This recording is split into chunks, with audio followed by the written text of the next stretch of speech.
पंचगंगा नदीतील चंदूर ते इचलकरंजी या 10 किलोमीटर लांबीच्या नदीपात्रातील गाळ काढण्यास शासनानं मान्यता दिली आहे। या निर्णयामुळे नदीपात्रातील गाळाचा प्रश्न मार्गी लागणार आहे।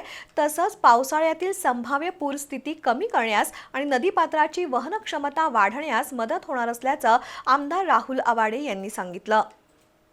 पंचगंगा नदीच्या चंदूर ते इचलकरंजी या 10 किलोमीटर नदीपात्रात मोठ्या प्रमाणात गाळ साचल्यानं त्याचा नदीच्या प्रवाहावर परिणाम होतोय। पावसाळ्यात नदीपात्राची पाणी वाहून नेण्याची क्षमता कमी होते। या संदर्भात गेल्या आठवड्यात जलसंपदा मंत्री राधाकृष्ण विखे पाटील यांच्या दालनात बैठक झाली होती। या पार्श्वभूमीवर शासन स्तरावर सातत्यानं पाठपुरावा सुरू होता। अखेर शासनानं पंचगंगेतील गाळ काढण्याच्या कामाला हिरवा कंदील दाखवलाय। गाळ काढण्याचं काम पूर्ण झाल्यावर पंचगंगा नदीपात्राची खोली आणि पाणी वाहून नेण्याची क्षमता वाढण्यास मदत होणार आहे।